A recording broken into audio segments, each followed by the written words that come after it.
Authorities of the Swedro Business School hand over 2 students allegedly involved in the violent confrontation of a fellow student during an inter-school athletic competition.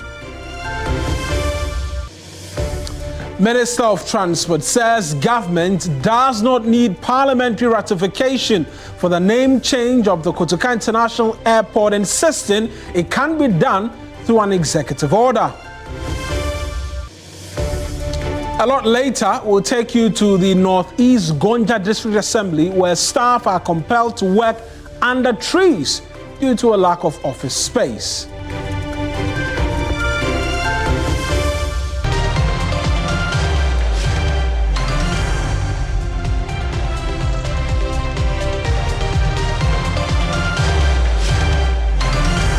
A pleasure that you could join us this afternoon. This is News Central. I am Mawina Egbeta. The bulletin starts right now.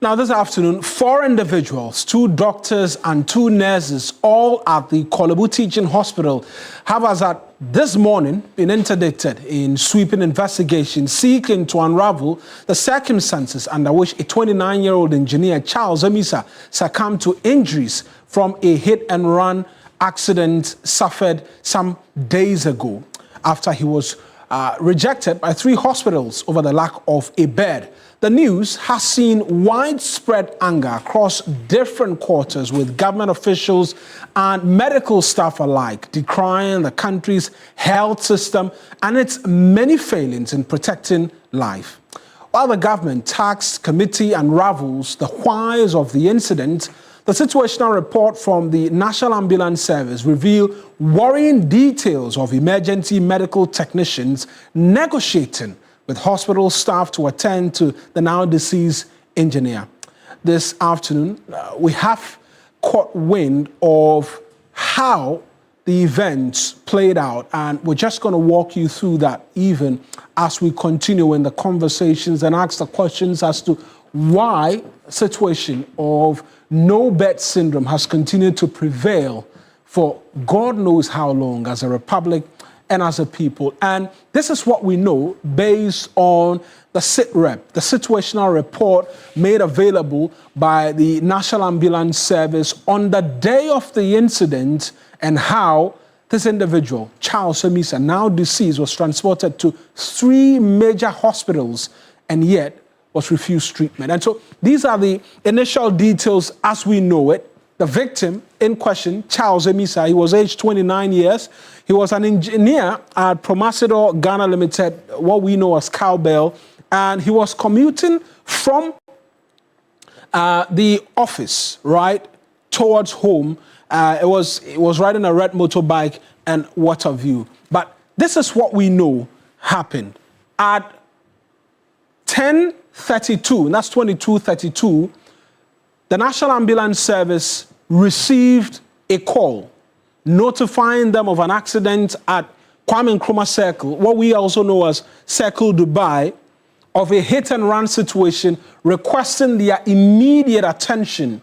Now, between 10:32 and 10:35, the National Ambulance Service mobilized a team and arrived at the accident scene. 3-minute response time is what we understand, per the situational report from the ambulance service. All it took, 3 minutes, for them to arrive at the scene of the accident. What did they do? They did a number of things, which included checking his initial vitals at the scene of the accident, which included his blood pressure, his pulse, and what have you. What did they do when they got there, per what they understand? He was conscious.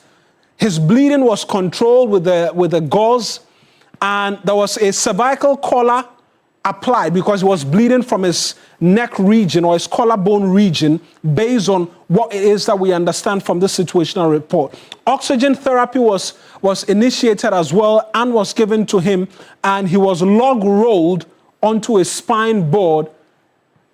All of this at 10:36 p.m. 4 minutes had elapsed since they got wind of the accident and arrived and began to apply emergency care to the victim, Charles. Now, between that time, 10:36 and 10:43, 11 minutes, they made their way to the first stop, which was the police hospital here around Dankwa Circle, cantonment area. Dankwa Circle, let's just leave it at Dankwa Circle.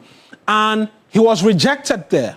The reason, there was no vacant bed available for him to receive admission, right? Now, the crew, interestingly, the crew offered to use the ambulance trolley because obviously in an ambulance, there's a trolley on which the patient is boarded onto for him to be attended to, yet the hospital staff at the time when the emergency team of the ambulance service arrived with the individual, refused. Now, his vitals as well were not checked by the hospital staff, and they went into negotiations close to 10 minutes whilst this individual was on the ambulance trolley and was in need of emergency service. So from there, with the police hospital not accepting the victim, they had to make a next stop at the Greater Accra Regional Hospital and what we know as RICH. There too, he was rejected on the same basis that there was no vacant bed available. And at that time, we were at an arrival time of 10:58. How many minutes since? 26 minutes and counting. Identical outcome because no admission, no vitals were taken. They offered again that he be treated on the ambulance trolley, and yet no attention to detail in terms of his vitals being taken. And as at the time, the vitals which, according to the situational report we have, which was checked by the ambulance service, the emergency medical technicians who did that, is all that we know are his vitals as at the time, 10:58, 26 minutes after the ambulance service received the emergency response. Now, the emergency call. Then we go to the Korle Bu Teaching Hospital. It's a major referral hospital. Almost every now and then, emergencies are going to the Korle Bu Teaching Hospital. There too, he was rejected. The instruction from the staff on duty was that he be transported to the University of Ghana Medical Center, the UGMC, which was some miles away. The ambulance service staff said, transporting this victim to another hospital and transporting this victim or having had him being transported from one place to the other was one which was leaving him in a precarious state, and he needed emergency treatment. And at this point, he had been to 3 major facilities who had all refused care to him under 60 minutes. And what do we know? There was a standoff at the Korle Bu Teaching Hospital. 30 long minutes of staff of the ambulance service negotiating and asking that he be attended to whilst he was on the ambulance trolley. And so there was a standoff. And you can argue what really was happening. The ambulance crew were simply asking that, look, moving him to the UGMC was going to see to a dangerous situation for the patient. The hospital staff said they could not even take his vitals. And so the ambulance sat parked for 30 minutes while negotiations failed. At about midnight, he entered into a cardiac arrest of some sort. Charles died inside the ambulance. They tried CPR to resuscitate him, but unfortunately, it failed. CPR was initiated immediately. There was no sign of life. His pupils were dilated and his skin got cold, and the only time a staff of the Kolebu Teaching Hospital attended to him was at 12:53.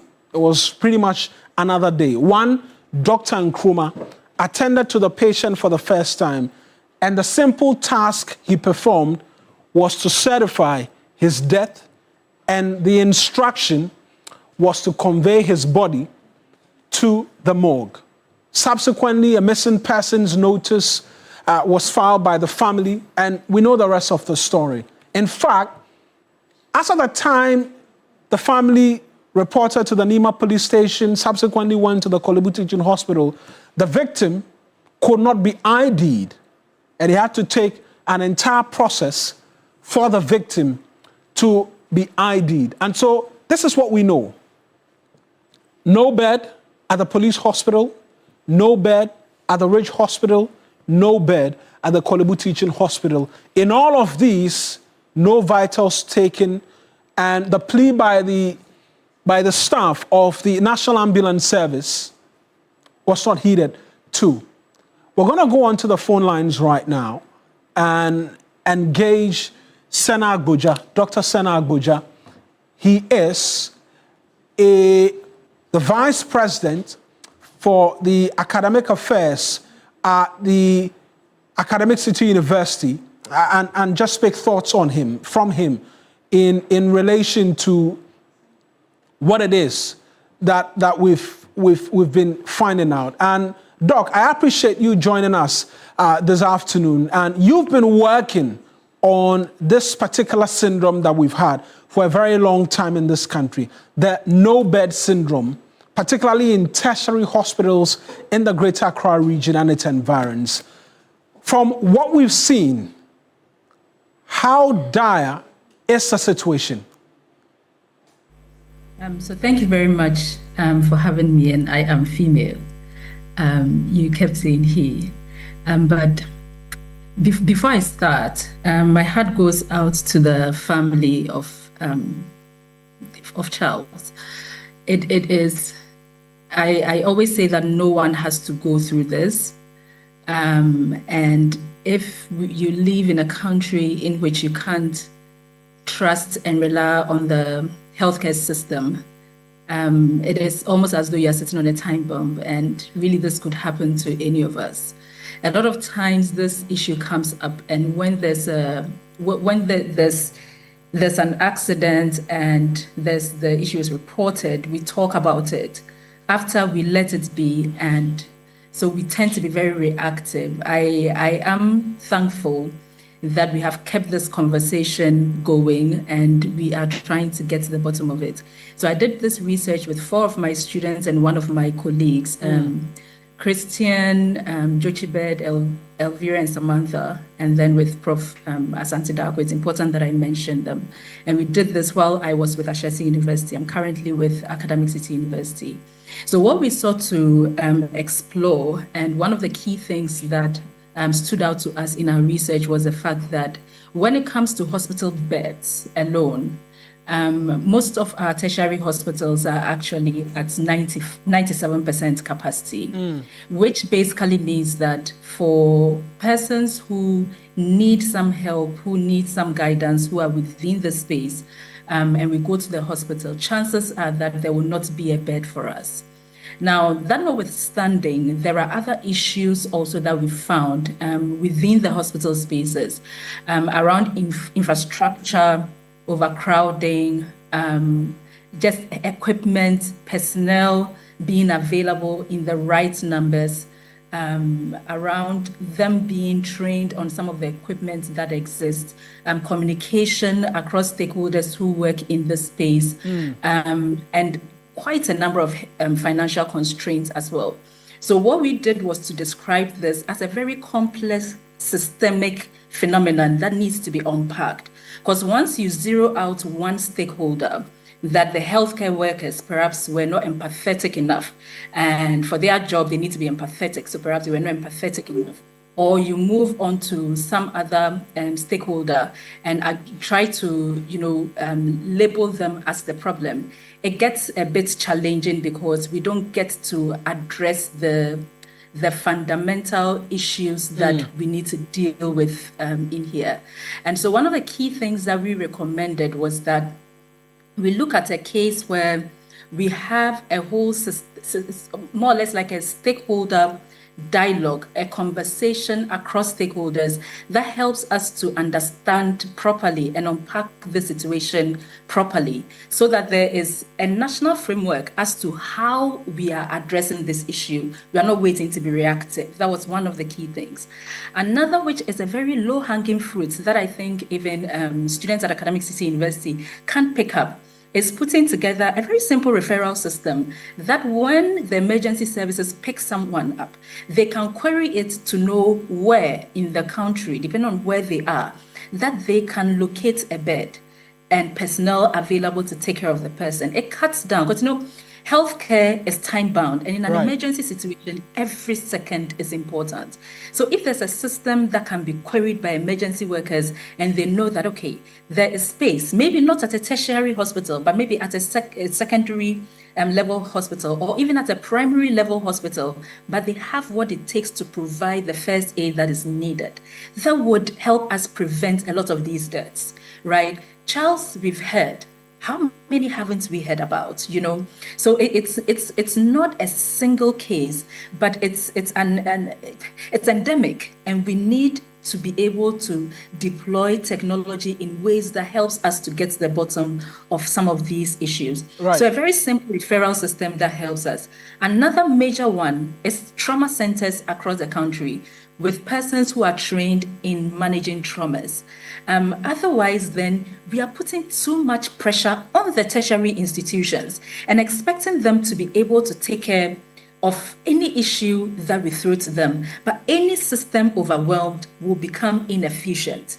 Any person overwhelmed will seem like they don't know what to do and they are not interested in their work. And so the onus is on us as stakeholders to decongest this problem a little bit so that different hospitals can take up these responsibilities. In emergency situations, we can even leverage private hospitals that we have, right, in the country. And we have quite a number of these private hospitals that have what it takes to address some of these issues. So fundamentally, we need to look at this holistically, unpack it properly, and try to deploy very low-hanging fruit solutions that can help us to curb these while we look for more complex ways of addressing some of these. Because I'm sure between Circle to Police Hospital to through that journey, there were a number of hospitals along that journey that could have saved Charles, but we missed it.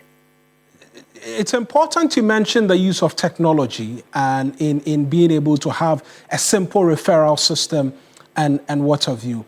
But we're minded as well to know that this is not the first time a conversation like that has sprung up on all of us as a people. We're seeking to have another committee look into this, solutions, profit, and what have you. At the heart of it as well, there's been the mention of emergency care and going through the sit rep of the ambulance service. Can we have a system? Because now we know that the Ghana Health Service Director has ordered that emergency service be offered to persons, no matter the condition in which they come and what have you. But can we have an additional system that ensures that when, as we speak, we don't have this emergency referral system and a person is brought in, some attention is given to the person even when there are no beds? Yeah. So yes, and you hit it right. I mean, I've been at Kolebu and seen people being attended to in wheelchairs in the emergency ward. I've seen people being attended to on beds that they borrowed from ambulances. This happened to my own mother A bed that we borrowed from an ambulance was what we took to the emergency ward. We didn't even get space in the ward. We were in the corridors until at a point we were moved into a ward, and it was luckily I had a friend who was running a hospital, and so they allowed us to take the bed on the. It doesn't need to get to that, right? And that's why I get to the systemic processes. Now, if there's a protocol for this, and I'm certain, is one of the things that we do very well as a people, as a country, is having very good protocols, having very good policies and systems, etc. When it comes to implementation, it's not just in health, and it's not just at the national level. It filters down. We when it gets to implementation, we leave a lot of room for improvement. We need to curb that, right? In a space as delicate as healthcare, we need to curb that. I am certain if we go into the books of the Ministry of Health, the Ghana Health Services, all of the organizations that matter, you find all of these. We need to consolidate, right? Which is what I spoke about first, that we need a consolidated framework that is very simple for everyone to follow, that citizens like me and you are educated on, so that when we find a situation like that, or when we come into a situation like that, at least we know the first few steps to take to inform someone, to call someone, to ensure they get the right attention that they need, right? So what are these? And these are the things I'm calling the low-hanging fruits. Yes. The consolidated framework, the citizenry education, Doc, the referral system, those very basic things, right? Doc, I just want a last attempt at timelines with the low-hanging fruit you've referenced a number of times. This referral system, if we are to onboard all of our hospitals, starting perhaps in the capital, onto a system where we can tell where beds are available at, how long should it take us to be able to do this? Considering the fact that I'm not an IT expert, but if we are serious about this and deploy the right resources to it, I don't think it will take up to 2 months to do this. That's if you are very serious, right? But then I'm not an IT expert, and I'm looking at a case where we are deploying resources that includes people who are actually doing the mapping of these hospitals. I actually worked on a project with the French Embassy and Alliance Francaise, where we attempted to map, to identify these hospitals and put them on a map. Again with Professor Antida, who is currently with Ashesi University. So it took us just like 3 months to map this, and we didn't have a lot of resources. Right. So you believe that can be done if there is enough resource? Absolutely. Yes, we can be able to put something together. Doc, I appreciate you speaking to us this afternoon. Hopefully it's not the last. We're having a conversation like this. But we can switch lanes right now and talk education and student hooliganism, because a victim of the brawl between Obrechtri SHS and the Agona Swedro School of Business, Akpakpa Collins Fiajigbe, is asking government to take interest in his assault and ensure he gets justice. In an exclusive interview with my colleague Christabel Success Treve, he explained the attack began over a dispute over seating arrangements, which subsequently escalated. You are the victim. What exactly caused this, first of all? The tears thrown at me when I was looking for a place to sit, so that I'll use the medicine on my eye.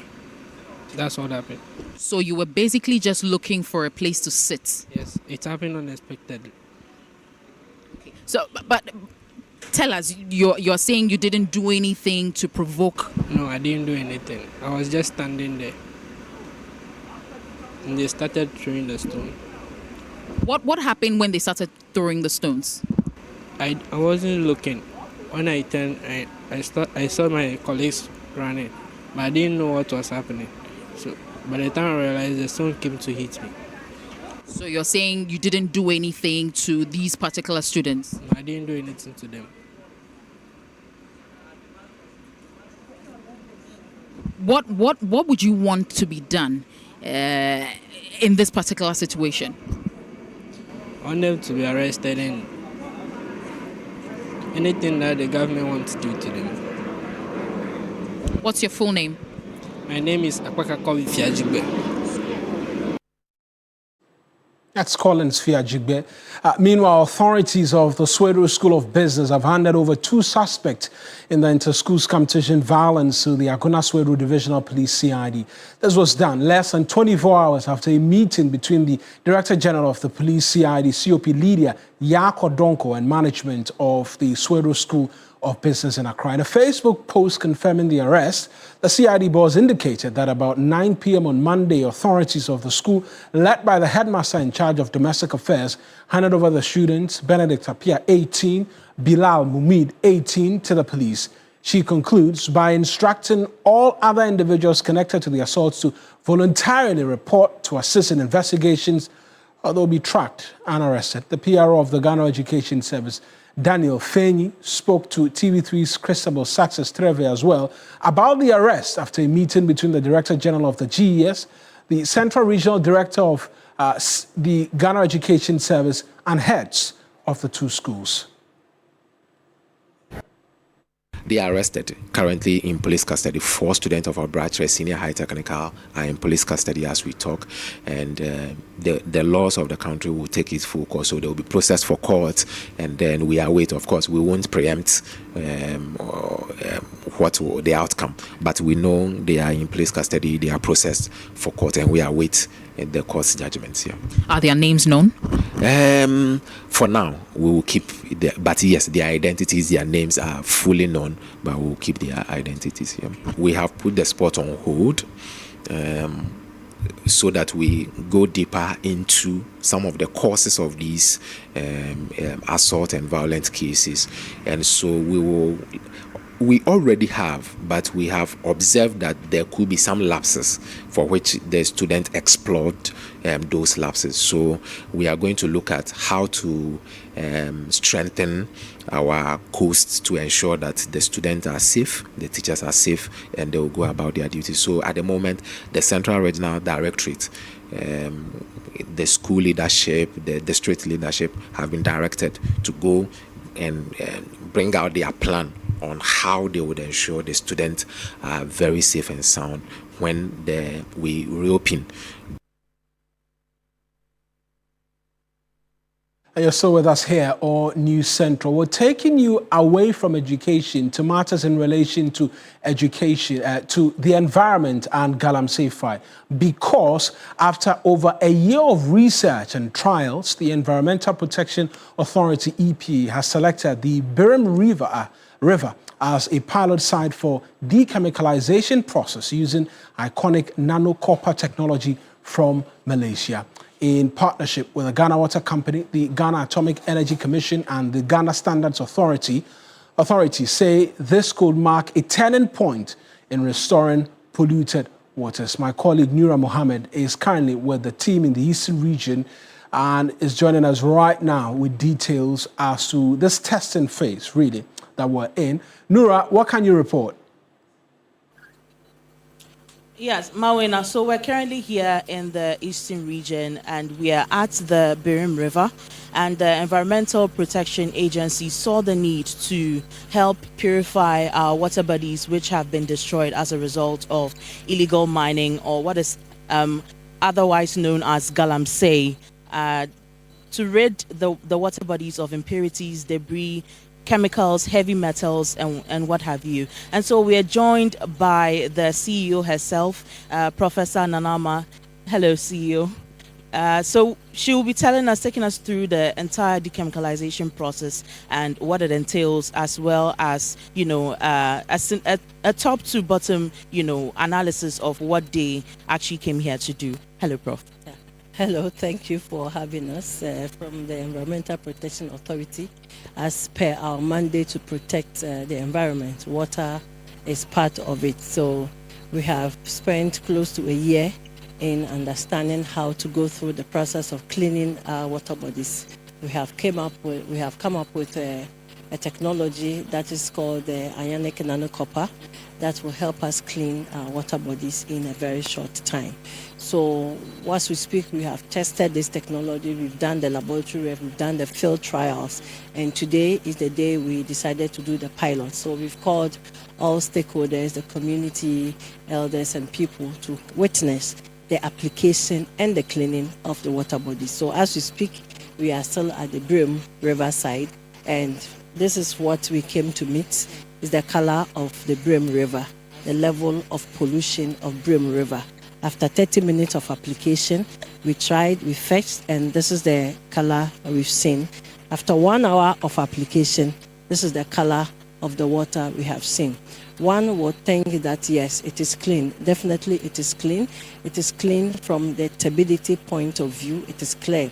But also we know that this is also heavily polluted with heavy metals, in there. So we use the ionic copper nano to clean also the heavy metals in the water. What it does is to separate water from every other substance, which includes any other minerals. So it brings even the good minerals we need to drink water with to the barest minimum.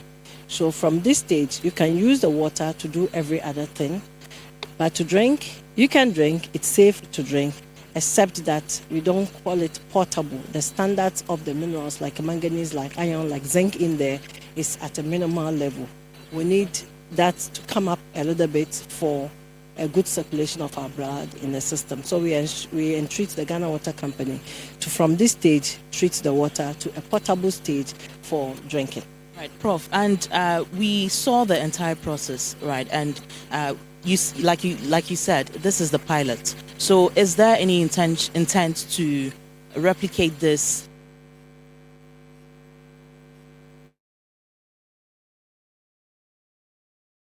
Well, my colleague Noura Mohammed asking some bit more in terms of questions, because the conversation about water and the quality from our rivers which have been polluted as a result of activities of galamsey is very much evident for all to see.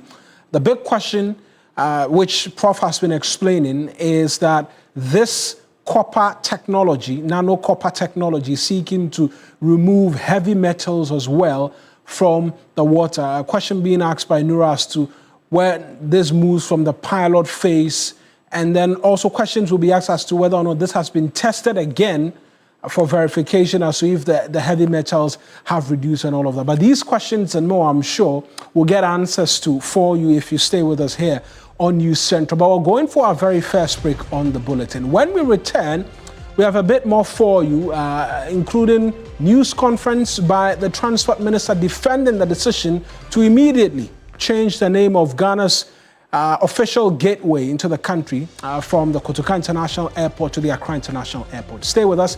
We have details when we return.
Conversation about the name change of the country's biggest international airport.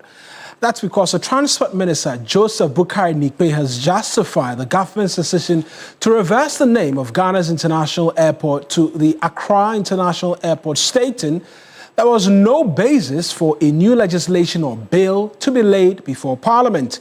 He explains that the 1969 National Liberation Council decree that established a trust for Lieutenant General Kotoka, through which the airport was named after him, did not have a legislative instrument to operationalize that decision.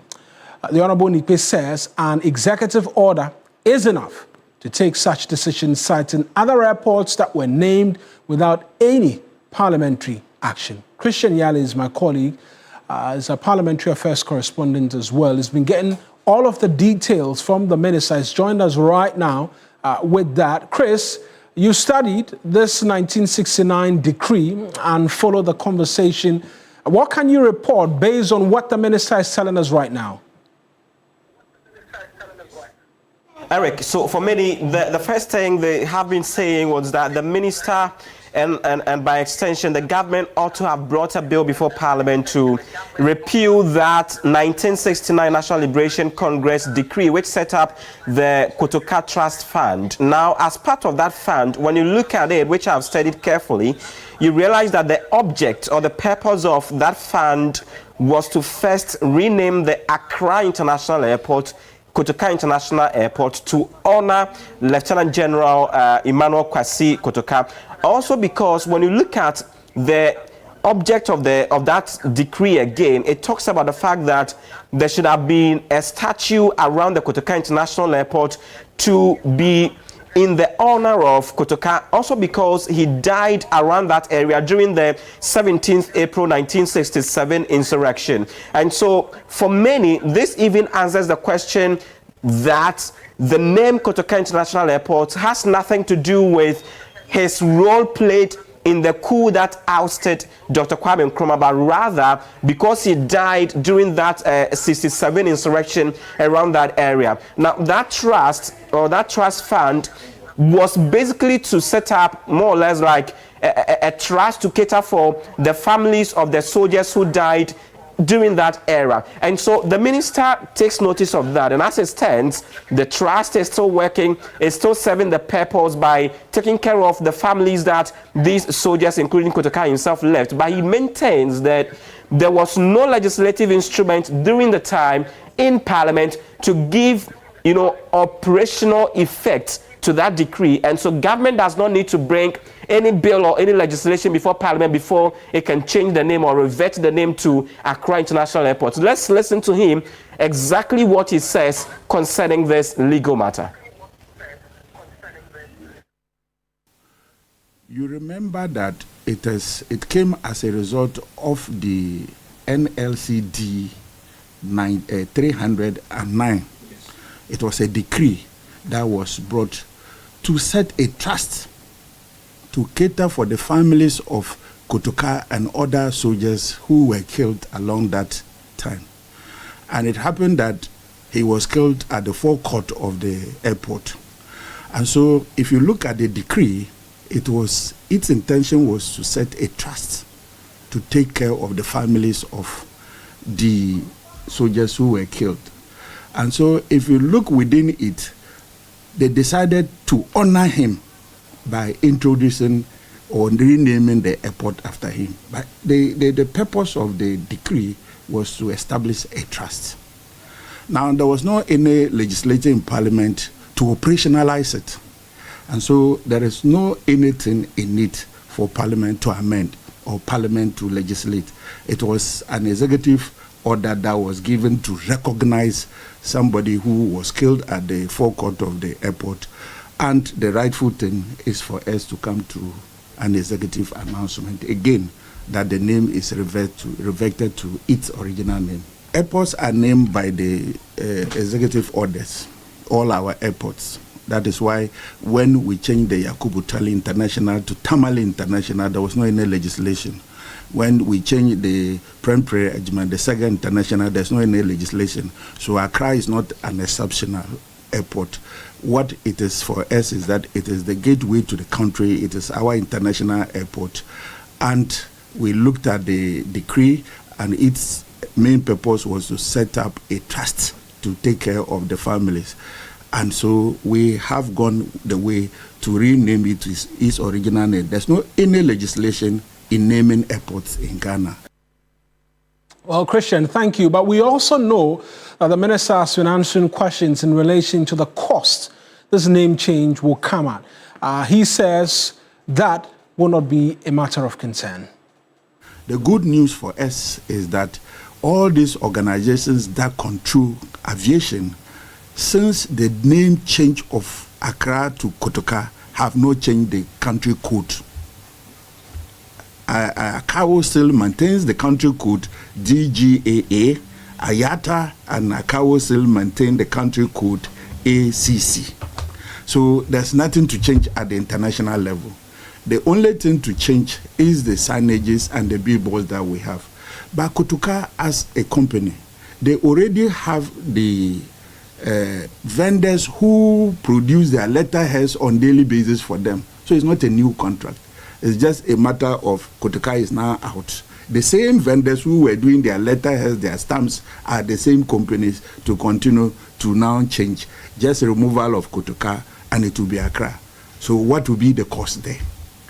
We are already renovating the airport. We are already doing construction of the airport to make it function properly. And some of those things would have been destroyed and rebranded. It's just a matter of the Kotoka out and the Accra in. So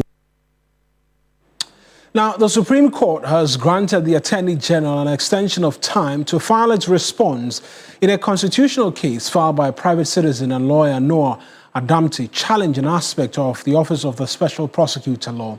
The decision follows argument in court today over delays in the state's response. State attorneys told the court they filed a motion for extension of time on the 23rd of February. The plaintiff confirmed receiving the application this morning and indicated he had no objection to the request, but raised concern over repeated delays by the Attorney General's office. The defendant was absent during proceedings. The court subsequently granted the application and gave the state 7 days within which to file its response. The court indicated that once the filing is done, the matter may proceed and parties may file additional responses if they so wish. The substantive case challenges the legality of powers granted under the Office of the Special Prosecutor Act. In an earlier ruling, the Supreme Court dismissed an attempt by the Office of the Special Prosecutor to be a joint party in the case, holding that the Attorney General alone can defend the constitutionality of the matter. Let's take you across the regions right now.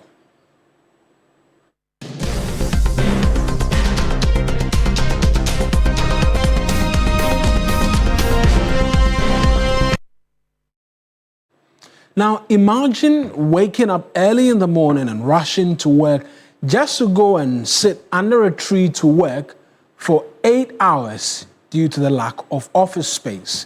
Even so, you'll be lucky to get a plastic chair to sit on because there isn't enough chairs for all the staff to sit and work under the tree. Well, that's the reality of the staff of the Northeast Gonja District Assembly who practice a first-come, first-served schedule at work. The Northeast Gonja District, which was established in 2019, operates from a structure constructed to serve as a town council with 4 office spaces, which only accommodates the DCE, the District Coordinating Director for Finance and Planning, and then the Planning Officer. The other staff have been compelled to sit or stand under a tree for the period at work. An office complex started in 2020 is yet to be completed. And let's take you right now to the East Gonja District, where my colleague Christopher Mwako is, to get an understanding as to how the staff come to work, and even if there is morale to even come to work at all, to come to work and come and stand and work. Chris, talk to us. How are they coping, and do they even get work done to start off with? Yeah, so Marina, is very terrible. It's an eyesore because you go to the northeast Gonja district, and all you see is that the assembly staff sit under a small mango tree, and that is where they operate from. Those who use their laptops, immediately their batteries run down. They have to go plug their laptops before later they can go and pick it to come and continue with their work. They don't have furniture to sit on. Even the plastic chairs available are not enough for them to be able to sit. This, according to them, is affecting productivity because some of them, when they even go, when it's 12 o'clock, they have to start leaving because the sun will be scorchy by then, and sitting under the tree will be very difficult. Let's take a listen to what some of them have actually been telling us. Sitting under the tree, some of the offices that we have, they are offices mainly for the district chief executive, the district coordinating director, and the finance office. All the other offices available are not scheduled specific for officers. So whoever comes early, you grab a seat and then you sit. Even plastic chairs for us to sit under the tree are not enough. Staff come to the office, some stand throughout before they return to their various homes, which is not very good. Even in your homes, you still find seats to sit. But coming to the office to work for the people, you are not comfortable. Sitting under the tree to do your daily routine is challenging for us. This brings to low productivity in the districts, and then you have to be assessed with other districts, which doesn't augur well. The government employs you to be here to work together with other districts, but the co-working conditions are not very, very good for us. And Chris, what has the DC been saying? Seeing the staff are supposed to be working with standing and seated under trees? Yes, so the DC has also admitted that it's been a challenging situation for them because right now, even what his staff practice is that they run shifts. Some can come 2 days, then the next 2 days they will not come, others will come, so that when they come under the tree, because of the numbers of staff that they have, they will not be comfortable all sitting under the tree. So they have to resort to running shifts so that they can be able to do something at least for the assembly. And that explains why it's one of the poorest assemblies in the country. Let's take a listen to what the district chief executive has been saying and the assurances he's been given. For now, my officers operate under the tree. Most of them, when they come, they don't have spaces to sit in the offices. They languish around the trees, the mango tree we can see here around us. And because of that, some of them don't even come. I understand I have made frantic efforts to keep all officers in the office, but it is virtually impossible because they don't have a space for themselves, and that is what is hindering our work. As a result of this lack of office accommodation, some of my officers have resorted to shift the system. These people will come on Monday, Tuesday, others will come Wednesday, Thursday, and sometimes Friday becomes a holiday for them. I have been quarreling with them, and they are responding. I believe it's because of the lack of office space. That is what is creating all these things. But gradually, as we move along, the government of the day would not put the blame to anybody. It was only this last year, late last year, 2025, that we had an indication that we should use our legacy fund to see how to complete the office space for ourselves. And so we are putting in our resources. Chris, thank you very much. I'm sure we'll come to you again for a bit more details in relation to this particular story. But away from that, a committee set up for the elevation of districts and municipalities has recommended the elevation of 33 local assemblies as part of the government's ongoing commitment to strengthen governance at the local level. At a brief ceremony, Johnson Isidun Ketia, chairman of the committee, handed over the report to Ahmed Ibrahim, the Minister for Local Government, Chieftaincy and Religious Affairs. The Minister, the Honorable Ibrahim, expressed his appreciation and recognizing the report not just as a technical document, but as a strategic roadmap for Ghana's future local governance.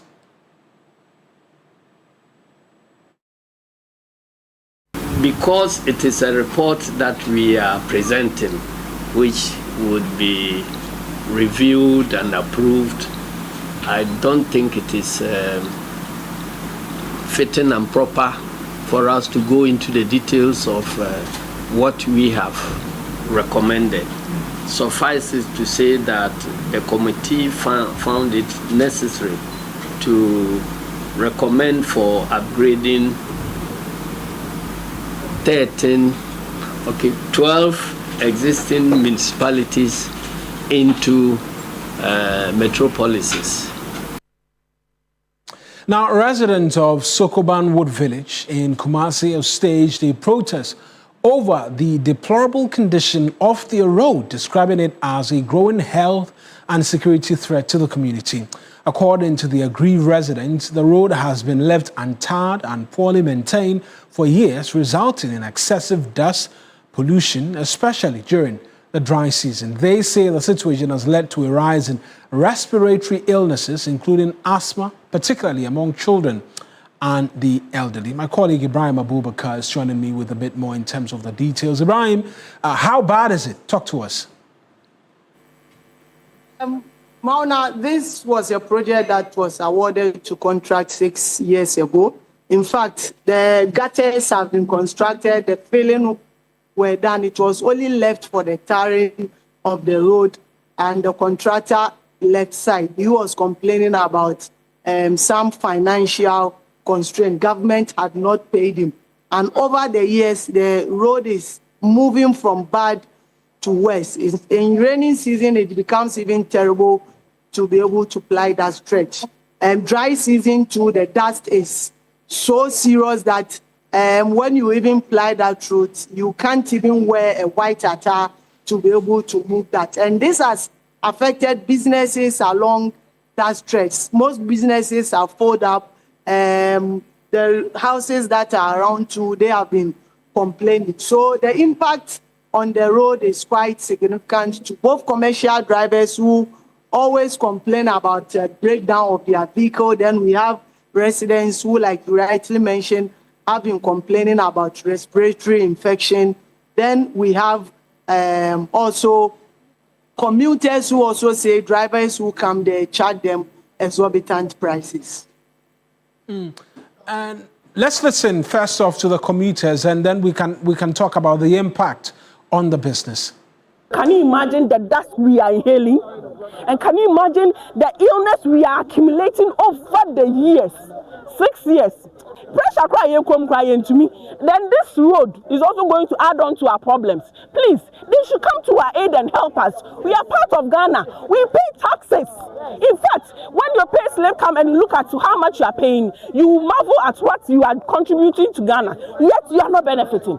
Kwanya road minister abaso de ne edim so enu bosomi ana afekura ye beye ne eguso yes Ghana bai akwambo ne haye akromfo so di enya ebio ensuo to a ayasem o pesu si a ayasem yesre o mapanyi mahama oni ne road minister omutwo mani emehwe ye.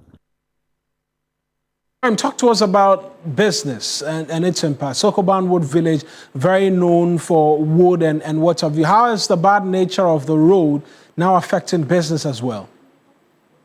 Well, Mana, like I rightly mentioned, commercial drivers say the rough and dusty nature of the road is causing frequent vehicle breakdown, which means increasing maintenance costs. Then we have, on the part of traders and shop owners, who are also reporting a decline in customer traffic because they say many people avoid the area due to the dust and poor accessibility of the area. Then we have also the residents themselves, they are complaining about respiratory infection. So the nature of the road, I would say, has slowed down business activities and have even prevented somehow the community from developing because this is just some few minutes drive to Kumasi, but you go there and the place looks like a typical village. Ibrahim, we have to run, but what are the responses from relevant authorities as to the progress of the road and whether or not contractors are going to return?